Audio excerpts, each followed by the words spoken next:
it's one of those things where it's very unfortunate when people get caught with their pants down.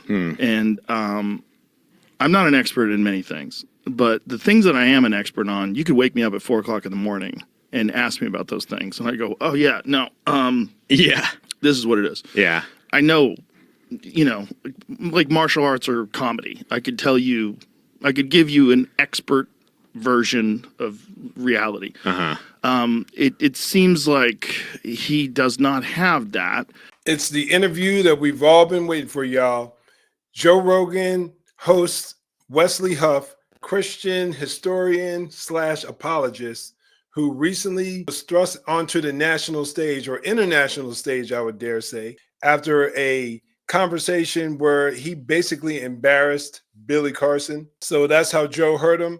So now they're going to discuss a little bit of some of the insider background details as to their discussion / debate. And you're going to want to stick around and listen to Joe give some very insightful commentary as to someone claiming to be an expert or on the topic of expertise. Check it out. I, like many people, was introduced to you because of the debate that you had with Billy Carson. Quote unquote. It's one of those things where it's very unfortunate when people get caught with their pants down. And I'm not an expert in many things, but the things that I am an expert on, you could wake me up at 4 o'clock in the morning and ask me about those things. And I go, oh, yeah, no. Yeah. This is what it is. Yeah. I know, like martial arts or comedy. I could give you an expert version of reality. It seems like he does not have that, and he is a wonderful talker, and it's a lot of fun. I like watching his videos. I love all that ancient history stuff, and even the most ridiculous tinfoil hat aspects of ancient. It's fun. It's entertainment. But I know that there's a different. Like Andrew Schultz and I had a discussion about this. Like he said when he had Billy on the podcast, he said, we're not going to fucking research anything. We're not going to search anything. We're not going to do anything. We'll just let him talk because it's fun. Yeah. But think about it. Think about an area where you may have some familiarity, a high degree of familiarity, or even expertise.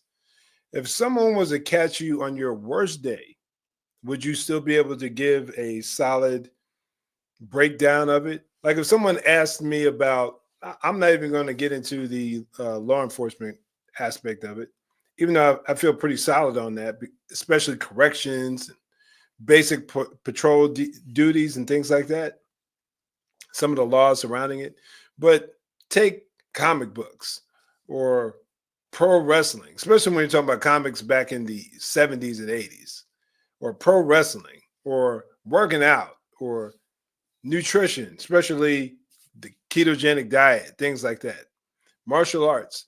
I could go in some pretty deep detail, like nerdy levels of detail on a lot of these different topics. Why? Because I've studied them and I've read so much and watched so many videos and books associated with these topics, or actually practiced them on my own and saw the impact that it has on my own life. To where if you were to wake me up early in the morning, or even if I was sick, I would be able to go into pretty solid, pretty fair amount of detail. The gospel message.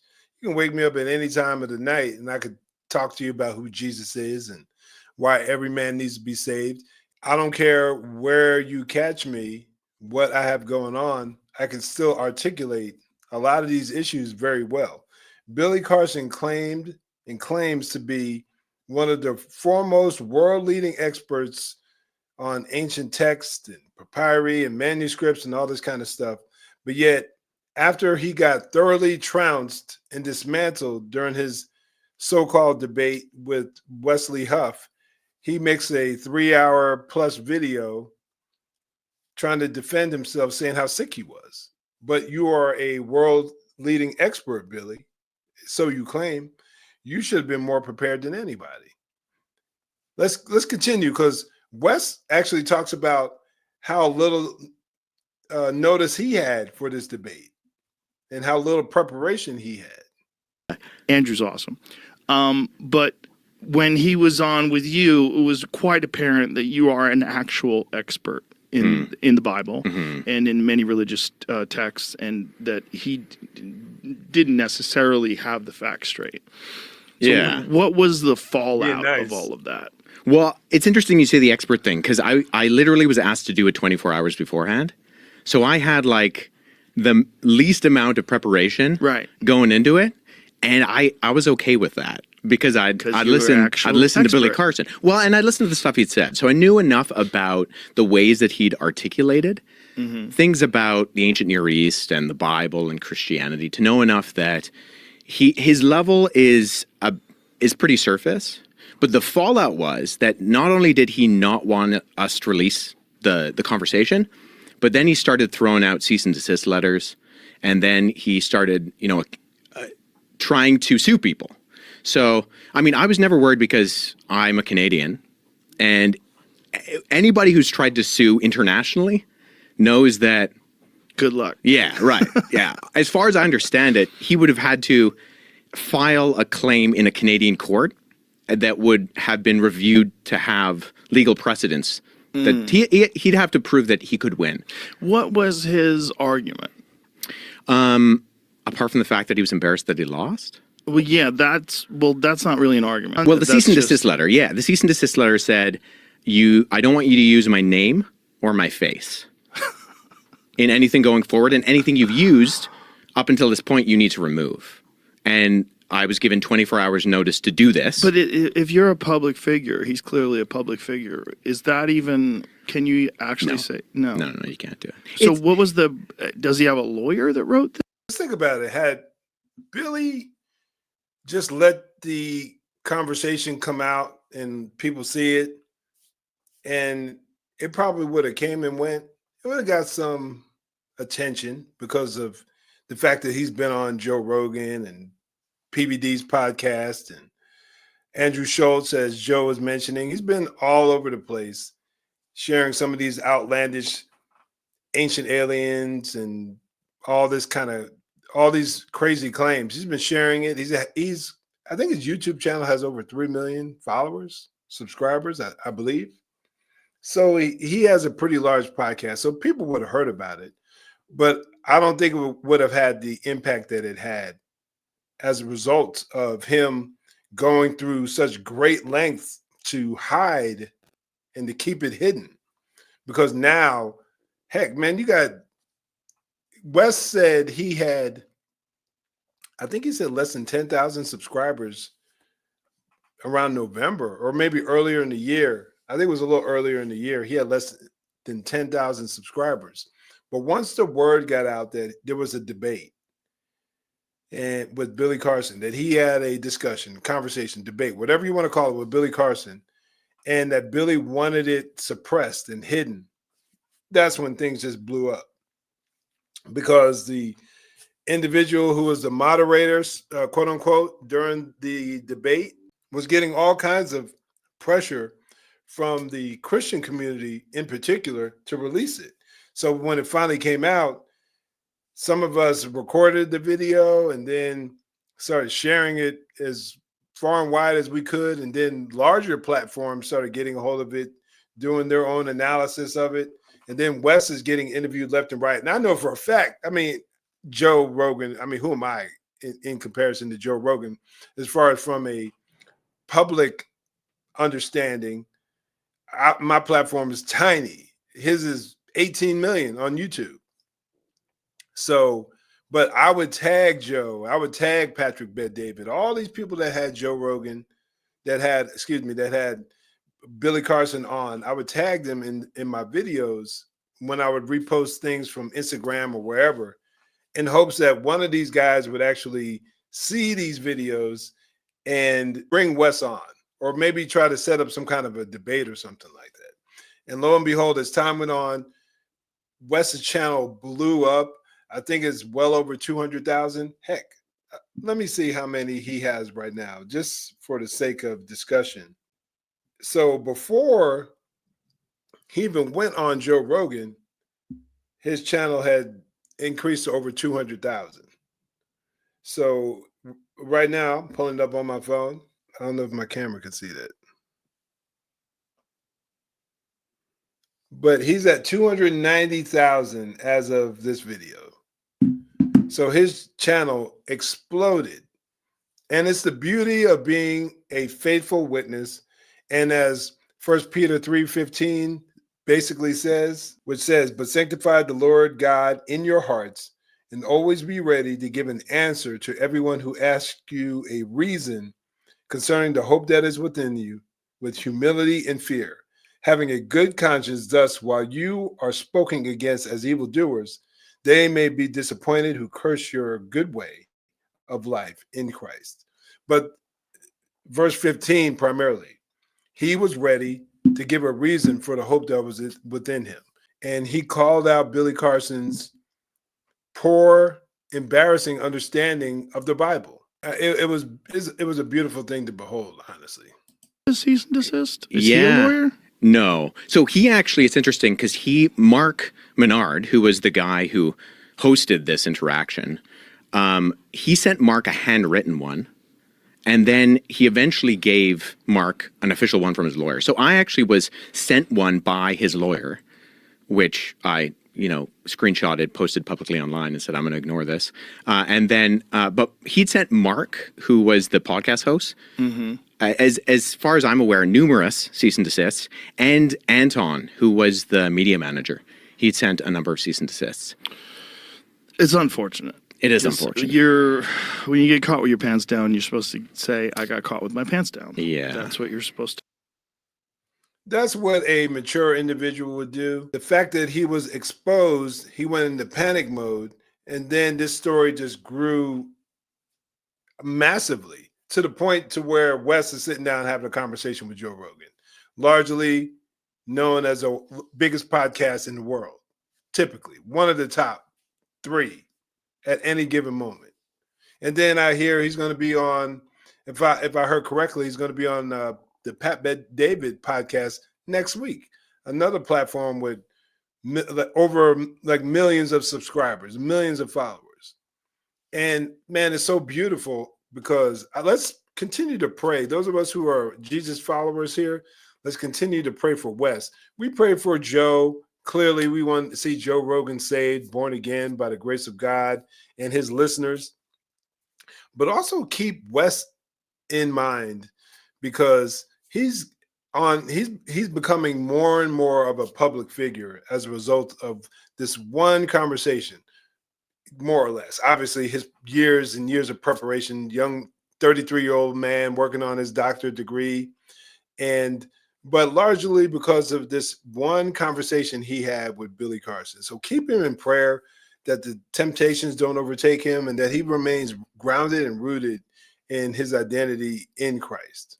To do. It's the only, especially if you're public, it's very clear that you're incorrect. Well, the irony of this situation is if he just kind of left it, it probably wouldn't have made anywhere close to the splash that it's made. And we told him that. We said, hey, Barbra Streisand effect is going to happen. Yeah. You're a big enough personality that if I make a video and say, hey, I had this conversation, didn't go well for Billy, and Billy doesn't want it released, that's going to start to gain traction sooner or later. Yeah. It's, the problem is to really delve into these subjects. It takes a tremendous amount of research, years and years and years of research. You really have to know what you're talking about. Most of us don't. Well, and especially with languages. Yes. We didn't get into it. I hoped to have, in our initial conversation, kind of press him a little bit more on the more overt things he'd said about Greek and Hebrew and Sumerian, because I've studied a number of ancient languages. And when you study the languages, you realize the complexities of these things. And so when someone hasn't and they're making statements that are obviously indicative of someone who hasn't studied them, it's super apparent. Right. And so I think it's one thing to be making claims about, say, Christian history or the Bible, but when you start to get into linguistics and philology, it gets messy. And if you don't know what you're talking about, it gets really apparent really fast. So the gentleman who brought the two of you together, what was his goal? What was he trying to do, and how did he approach you? Yeah, so he's friends, or I should say was friends. He was friends with Billy. They live in the same neighborhood. Oh boy. So it's actually become really, it's become pretty rough for him. So he released a video yesterday, which I think people should go and check out, where he kind of gives his perspective. He's been friends with Billy for years. He was at Billy's wedding. Oof. Billy had 15 people at his wedding. Oof. Mark was one of them. And they live in this community in Florida. Their sons are friends. Their wives would hang out. Oof. And Mark told me, he's like, I've been hearing Billy say, you know, he wants to debate. Nobody will debate him for years. And so as far as I think Mark was concerned, he was giving Billy the opportunity that Billy had told a lot of people he wanted. Right. And so he, you know, this was set up in that Mark and Billy have been talking. They've been on each other's podcasts in the past, and they've been friends, but more like business colleagues. Like Mark has come out and said, I hadn't really gone into the stuff he'd said about Christianity or ancient religions or whatever that much. Mark is, he's a Christian. He has like a public profession of faith, and him and Billy had talked about the fact that they wanted to talk about like faith stuff and some of their differences, and that that Mark was kind of prepping for this, and his media manager Anton had sent him some of my stuff and said like, Wes has done some stuff on some things that Billy has talked about, and you know, maybe you should look up some of the stuff, you know, read into it. And Mark, very last minute, was like, well, I feel inadequate. Do you think I could just ask Wes? Yeah, I want to say this too. I was very critical of Mark. I believe that was his name, the individual who moderated the debate, because I felt as if there were times, and if you haven't seen the debate, I'll link it below. You got to check it out. Very fascinating conversation. But I was very critical of him because he kept interrupting, and I wanted just to see a clear exchange of ideas and thoughts and debate go back and forth between Wes and Billy. But there were times where Mark would chime in, and it was clear he doesn't have a whole lot of knowledge about this topic. And I just thought that he interrupted a conversation that many of us wanted to hear, many of us wanted to see. And so I was frustrated. I was very vocal. I remember watching it, and I was at my wit's end. I'm like, dude, like, be quiet, stop talking. And I know he didn't mean any harm. So yeah, I admit I was one of those who came out pretty harshly against the guy. And that's primarily because I just have such a passion for truth, and I have such a heart for the gospel message. I hate seeing the distortions and the many people who walked away from the faith listening to Carson's lies and historical inaccuracies, and that's being mild. His lies, his distortions, all the crazy nonsense he talks, and there are many people who are willing to accept that open wide. And I had followed Wes Huff long enough to know that a conversation with Wes and Billy would be a powerful witnessing tool for the authenticity of the Bible and for the Christian faith in general from a evidential standpoint. And when the argument or the conversation would really start to get good, Mark would chime in and say something. So yeah, I was critical of him. I think it's justified, but at times I understand where I know his intentions weren't necessarily negative. I think that he saw his friend at the time, Billy, taking some pretty significant hits and looking bad, and he didn't want him to look bad. So he tried to chime in, maybe take a little bit of the heat off of him. But it ultimately led to this. And I truly believe that God's hand clearly, his hand is in everything, but clearly his hand was on this entire encounter. Maybe he hardened Billy's heart to, you know, and use his sin against him to ultimately bring about a wider number of people hearing the gospel message and hearing the evidence for the authenticity of the Bible. And that's definitely something we could celebrate. Me on Instagram and just kind of laid this out like, hey, I'm going to have Billy in my studio in 24 hours. I can tell him you're coming, can tell him who you are. I can like give him your background, but would you be willing to come? And so that's what I did. And so that's how it got set up. So correct me if I'm wrong, but was Billy aware that this was going to be a debate, or did he think it was going to be just a discussion? Like, what did he think it was going to be? No, he'd been given all of the prerequisites. Like, he knew we're going to go over some of his stuff that he'd said about Christianity, that I was going to come in, who I was, what my name was, some of my background, and that part of the conversation was going to be me kind of asking him some clarifying questions and rebutting some of the things that he said. And again, going back to what Joe said in the beginning, if you're a world-leading expert in historical ancient manuscripts, as Billy claimed, I don't care whether you were in the hospital or wherever you were, if you're even semi-conscious, you're going to be able to give a pretty firm breakdown.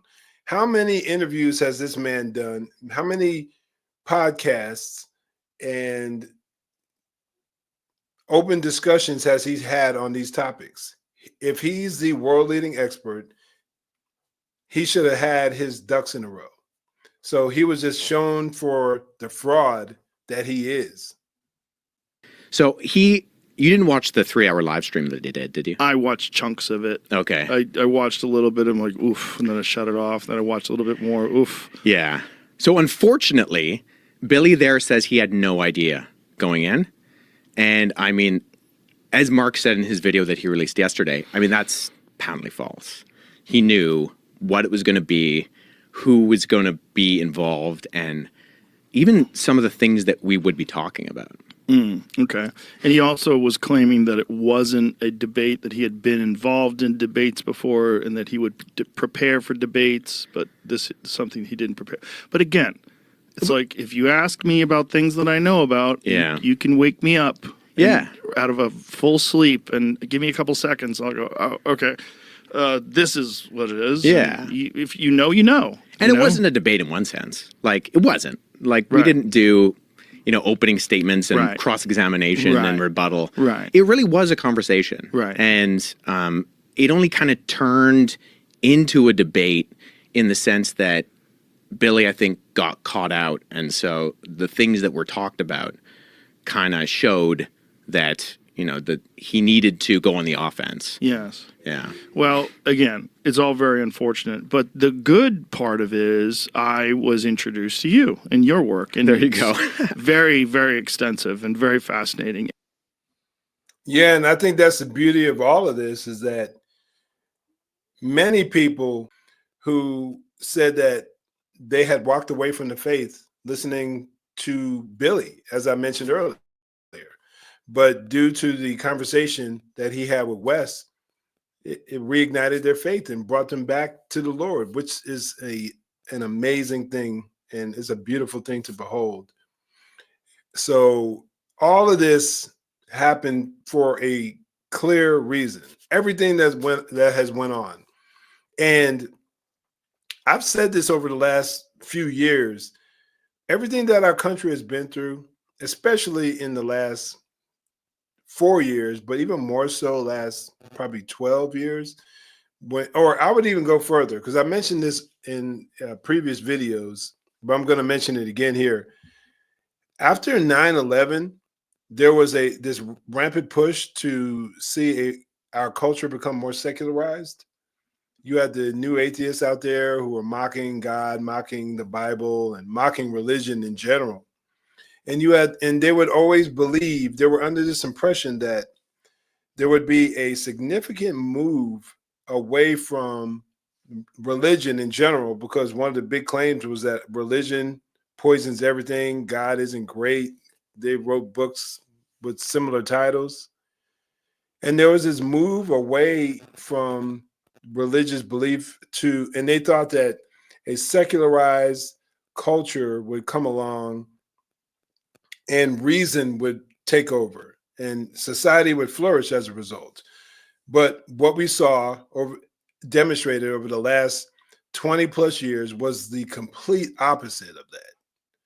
Wokeness came along, the whole CRT, secularization, LGBT, the LGBT agenda came along, and we saw people literally losing their minds over claiming that a man could become a woman and saying truth, there is no truth, all kinds of insane concepts that started flourishing in our society.